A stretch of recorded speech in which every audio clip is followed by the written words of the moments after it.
talk about, forgive me if I butcher this name, Sajiri Shelter, as well as Sajiri Glacier. Which honestly, I think this card is really good of this kind of a cycle, a spell slash land.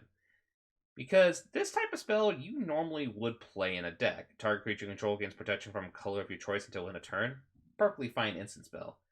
And the fact that then you have the choice of play it as a land early game or late game if you need a landfall trigger, very nice. I do actually like this spell quite a lot, actually. I do like the versatility of it as both the land and such.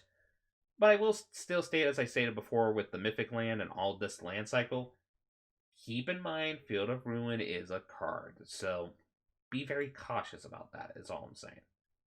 Next up, a card from what I like to a card that I think is fine-ish. I think it's more a really decent limited card than anything else.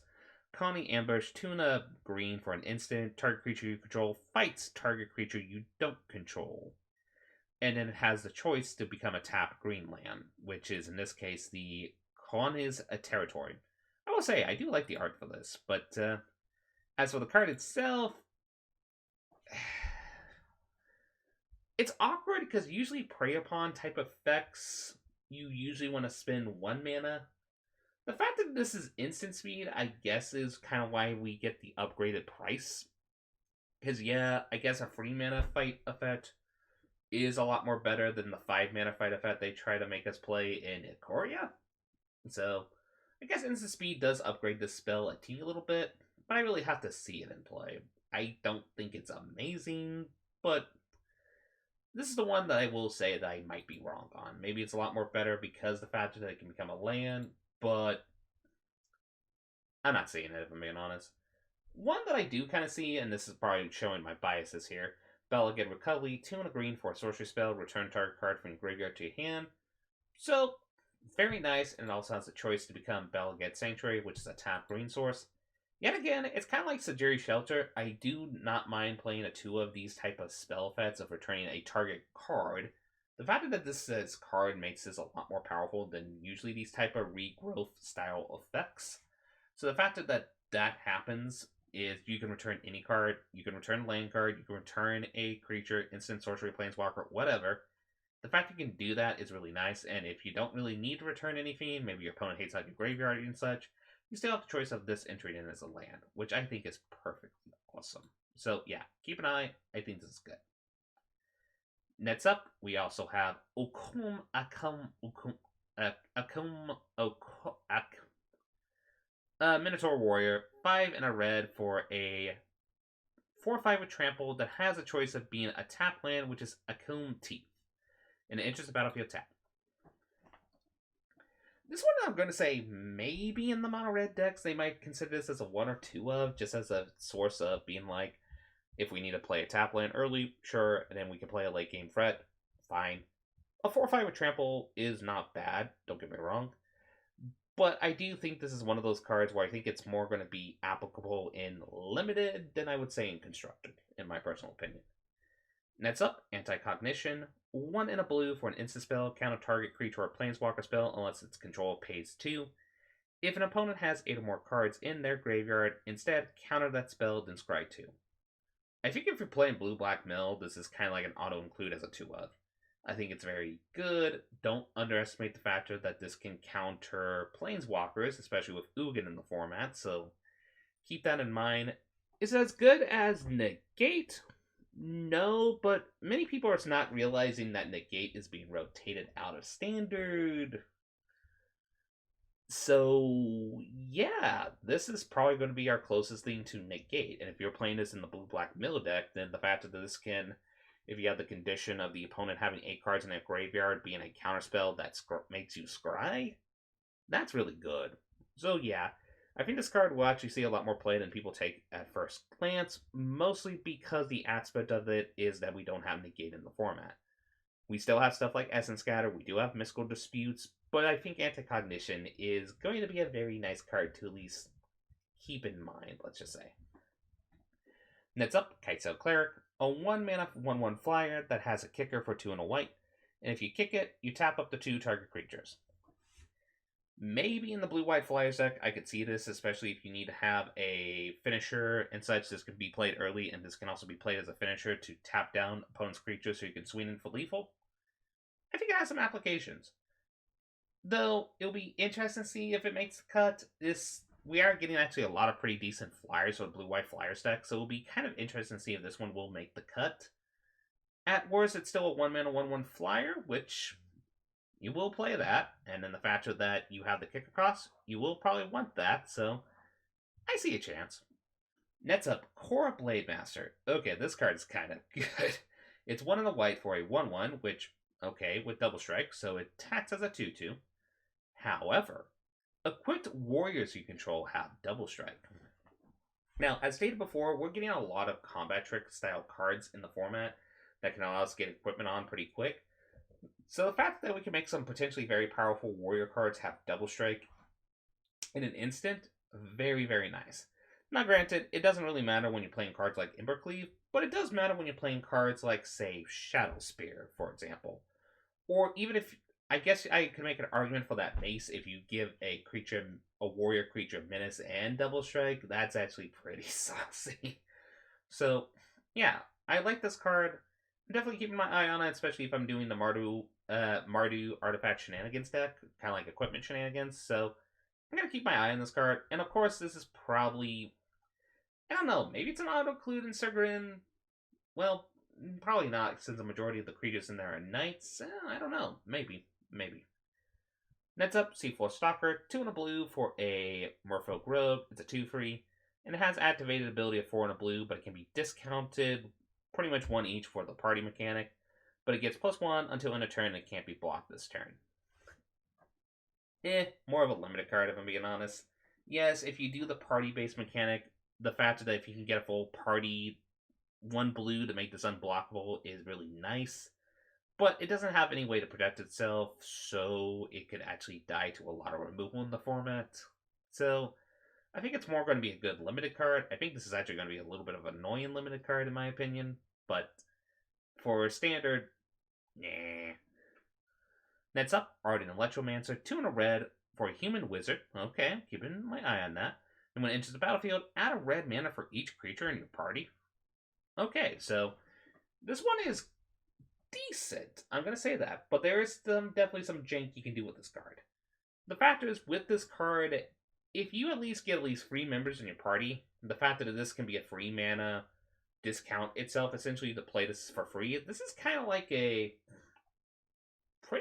pretty silly card, especially if you have shenanigans. Like the one card that I think I saw this on Twitter and I did retweet it. One combo that people are thinking about this is in a cycle style deck where you have a cleric, you have the wizard, you have at least 3 creatures in your party, and then you cycle, and then what happens is when you do the cycle, you play like Escape Protocol, which then you flicker this card with the Escape Protocol. You don't mind spending the mana since you generate the mana from Ardent Electromancer, and then you just draw through your entire deck and then try to win with a Zenith Flare or such, or something like that. That's definitely a cute combo. I'm definitely going to try a shenanigans or some variation of that.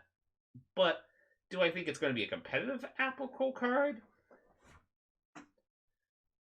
Maybe. I'm going to say maybe on this because there are ways to flicker in the format, so yeah, keep an eye on it. That's all I'm going to say. Keep an eye on it. I don't know if it's going to be competitively viable, but is it going to be a good jank card? Yes. Next up, Ashaya Soul of the Wild. A 5-mana Star, and it has power and toughness equal to the number of lands you control. So if you have 5 lands when you play this, it's a 5/5. Okay. But non-token creatures you control are forest lands in addition to their other types. Okay, first of all, I think I'm going to talk about more of the EDH application of this card, because the EDH application of this card is actually pretty good. This is a really cool legendary creature, because what happens is, one of the more problematic cards that, well, mostly annoying problematic cards is Cyclonic Rift. But one thing with Cyclonic Rift is that it can't bounce lands. So the factor is that you can technically make all your creatures, if you're a creature-oriented deck design, into the forest as long as they're non-tokens. Keep that in mind. Into forest lands, so that it can't be bounced by the Cyclonic Rift. That is actually really, really cute. Plus, there's also just the aspect that if you do have a wide board state, that this can get really, really big, which then you can, in Commander, pretty much swing for a pretty good lethal if you have any way to give this haste. Like, put on a Lightning Greaves, give it some Realm of Evasion, have a wide board state. You can probably, in some deck designs of probably that this will be brewed around for EDH, probably swing in for at least a significant amount of Commander damage. So, for Commander, I do think a lot of people are going to play this card. In Standard, I do think it has a chance.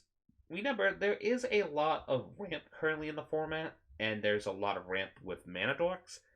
And the fact that, let's say you play like a Gilded Goose, and then you play like a turn 2 mana dork and something like that, the fact that then when you on turn 3 play this, you then make your Gilded Goose as well as your mana dork into forest creatures, which then gives us a +2/+2 boost.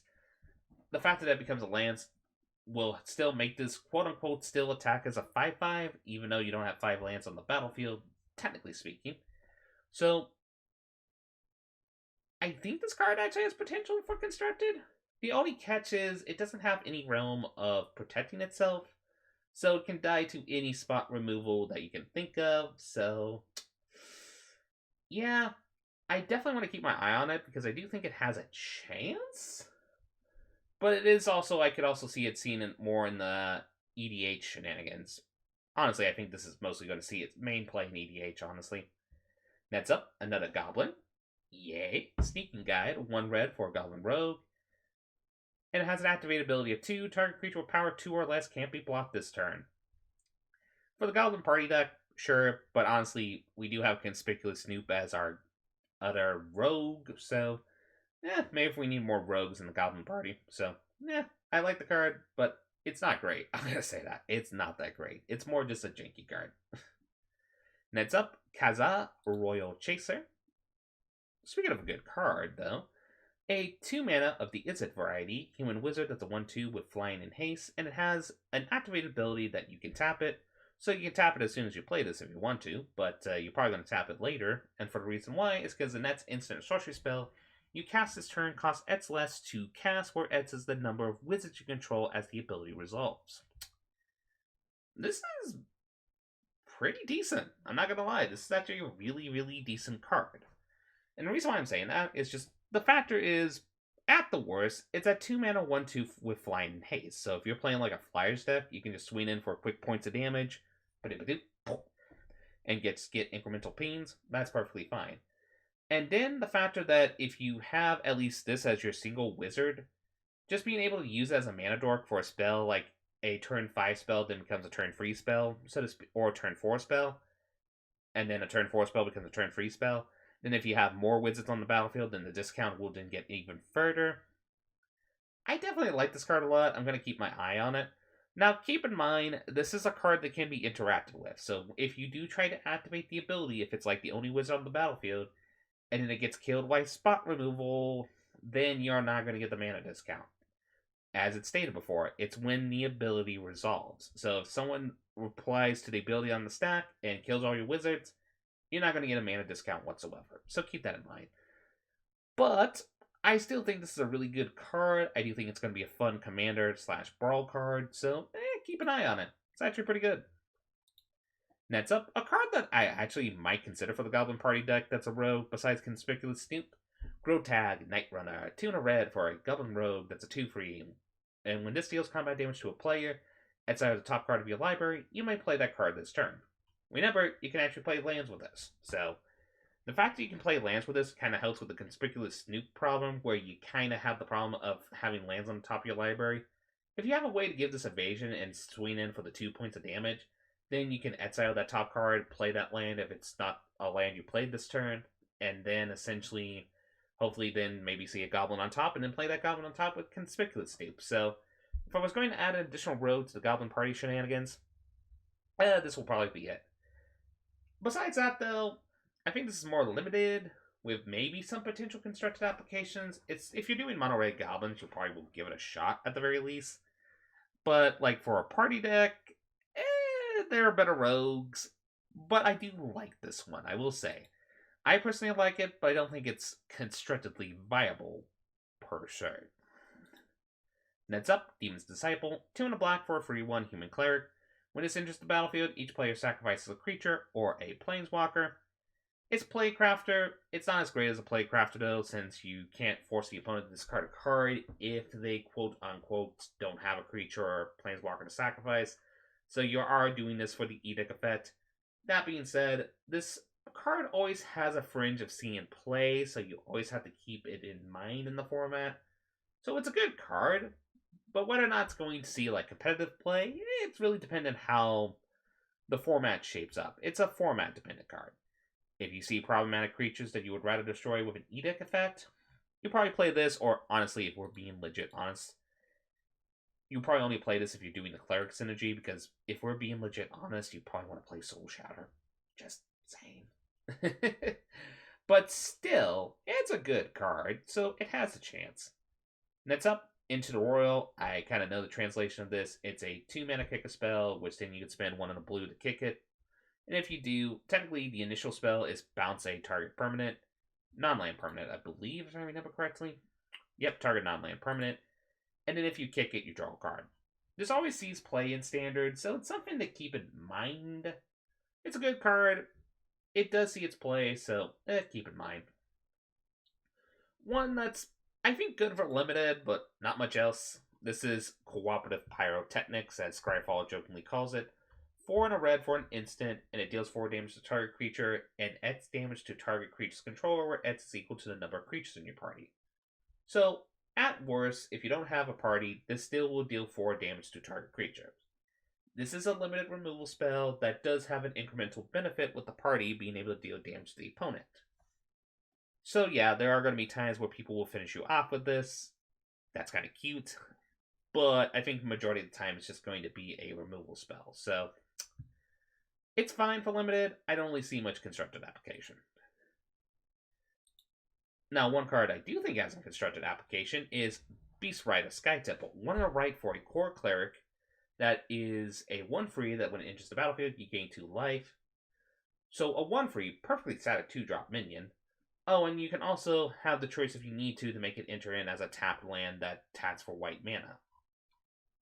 This is good. This is kind of one of the more better kind of like creature slash tap land kind of scenario module cards. Because the factor is a 2-mana 1/3 that gives you incremental life gain that's also a cleric, so it synergizes with the cleric synergies. That's perfectly fine. Plus also synergizes with Veto. And then if you need to, being able to play this as a land is nice as well. So it's kind of a general, just a good card. So keep an eye on it. You will probably see this card a lot in Constructed. Another card that I think you will probably see a little bit of play is the Umara Wizard, 4 and a blue for a 4/3 Merfolk Wizard. That whenever you cast an instant sorcery or wizard spell, it gains flying until end of turn, and then you have the choice of making it enter in as a blue tap land. Now, this one's more going to be fringe play, but I do think it has a chance, especially if you are doing the Wizards deck of some sort. Because a 4/3 that can, essentially whenever you cast a instant spell, or sorcery, or wizard, gain flying, so it gives itself evasion, it's perfectly fine. I can also see this being cut, though, honestly, for other better wizards, potentially. But it's definitely something to consider, so I'm going to keep my eye on it. It's definitely not as good as this card, but it's not bad. I'll say it like that. It's good, but not bad. And then the last card for the spoiler day 2 is Skyclave Apparition, or Apparition. It's 1 white and a white for a creature core spirit. When it enters the battlefield, adds up to 1 target non-land, non-token permanent you don't control with converted mana cost 4 or less. And then it has an ability that when this creature leaves the battlefield, the Exile card's owner creates an Exet's blue illusion creature token where X is the converted mana cost of the Exile card. Honestly, really good card. The fact that this can target permanents rather than creatures. Yes, you are restricted to the fact that this has to be a card that's converted mana cost 4 or less.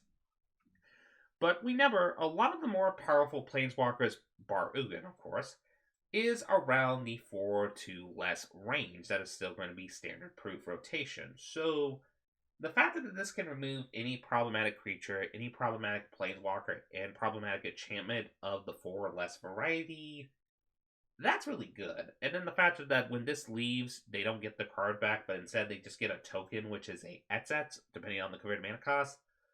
Worst case scenario, you're giving them a 4/4 blue illusion creature token, which, if you are playing the right spot removal, you can probably remove that token relatively easily. Now, keep in mind, with how this card is worded, you cannot exile a non-land, non-token permanent. So you can't be cute with the flicker shenanigans and flicker this and be like, oh, I'm going to exile the token that's... And no, it doesn't work like that. However, this can exile a Stonecoil Serpent, which is actually a really cute interaction, or any of the et spells and such, so keep that in mind. Overall, I think it's a perfectly fine Oblivion Ring that's a creature. You'll probably be playing it if you're playing white, so yeah, good card. And that's for day 2 of spoilers. I'll get on to day 3 as soon as I can tomorrow. Nevertheless, I hope you all enjoyed the shenanigans, and you have a good night, or good day, depending on when you're watching this. As they say, hip hip hooray.